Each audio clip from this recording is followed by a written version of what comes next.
Merci. Thierry Michel.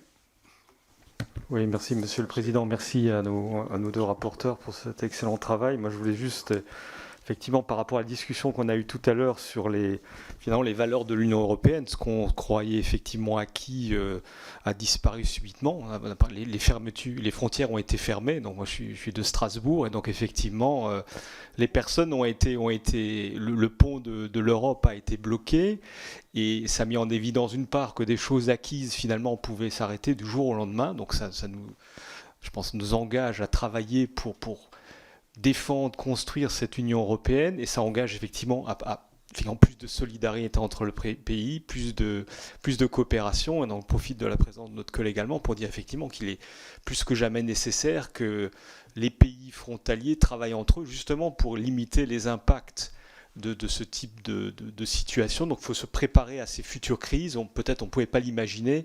Et peut-être la question que j'ai pour les co-rapporteurs, c'est finalement dans ce que vous avez entendu, vu, quelles sont les leçons qui ont été tirées justement pour limiter les impacts au maximum pour les populations, les travailleurs, les gens qui ont effectivement à traverser les frontières pour travailler. Merci.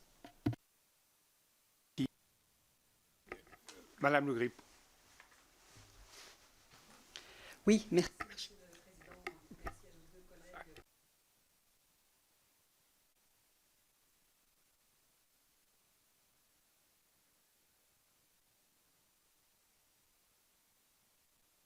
Avec un certain plaisir que vous avez, s'agissant des droits de la concurrence, en quelque sorte abondé dans le sens des préconisations du rapport d'information que j'avais commis il y a quelques mois avec mon collègue Patrice Anato sur les nécessaires adaptations des règles de la concurrence européenne au regard de la mondialisation et des nombreux défis qui se posent à l'Union européenne. Donc coup de chapeau réciproque. Et on sera toujours partant au sein de cette commission des affaires européennes, je crois, je parle sous votre contrôle, Monsieur le Président, pour continuer à apporter notre contribution à ce grand débat européen sur les modifications des règles de la politique de concurrence européenne. Et ma question porte sur quelque chose qui n'a peut-être été pas complètement compris par moi, mais comme j'ai pas pu avoir, je crois que c'est un peu la règle, connaissance du texte de la communication avant que celle-ci ne soit présentée, peut-être ai-je mal compris.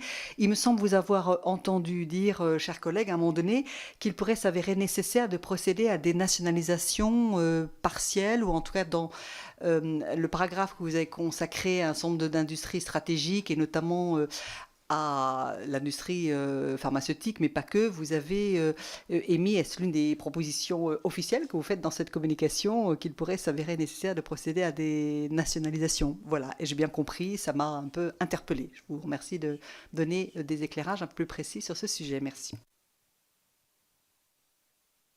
Bien, j'ai pas d'autres demandes de parole pour l'instant. Donc je serais très heureux d'entendre notre collègue allemand, M. Unkos, qui pourrait nous dire ce que... Ja, vielen... Marguerite, ah bon, excusez-moi, alors on va d'abord faire... Tut mir leid. Juste la rapidement, parce que Marguerite, effectivement, bien sûr. je souscris, m'associe à ce qui a été dit par mes collègues. Non, je t'en prie. Tout ce qui a été dit par mes collègues, évidemment, il y a un avant-Covid et un après-Covid, il faut en tirer les leçons. Est-ce que le fait que l'économie était bloquée par la fermeture des frontières, c'est quelque chose qu'on n'avait pas vu venir? Est-ce qu'on pourrait envisager la création d'un mécanisme d'urgence et de coopération afin d'éviter que cette situation se reproduise en cas d'arrivée d'un nouveau séisme, ce qu'on ne souhaite pas évidemment?